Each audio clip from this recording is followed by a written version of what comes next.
আমরা আজকে বেরিয়েছি, কালকে গেছিলাম হচ্ছে সংসদ ভবন গেছিলাম কালকে। হ্যাঁ, ঘোরাফেরা কম হয় এই বন্ধের দিনগুলোতে, আমরা একটু বের হই সবাইকে নিয়ে ঘোরার জন্য, একটু মজা নেওয়ার জন্য। এখন আমরা আসছি সবাই, গেলাম সংসদ ভবনে, আজকে এখানে আসলাম।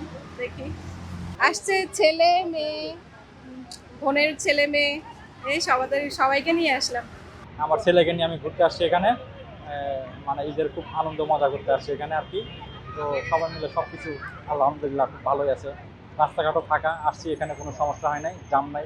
সাধারণত এই প্রতি বছর গ্রামে কাটাই, কিন্তু এই বছরই আমি ঢাকায় কাটাচ্ছি আর কি ছেলে মেয়েদেরকে নিয়ে। এই বছর একটু অন্যরকম আর কি দেখতে পাচ্ছি, যেমন রাস্তাঘাটে যানজট কম এবং মানুষ গ্রামের দিকে বেশি ছুটে গেছে দেখলাম। শহরের মানুষের চাপটা একটু কমই আর কি সব জায়গায়, শুধু বিনোদন কেন্দ্রগুলোতে একটু ভিড় আছে। আদারওয়াইজ সব মানে প্রতি বছর থেকে বছর একটু ভালো লাগতেছে, অন্যরকম লাগতেছে আর কি।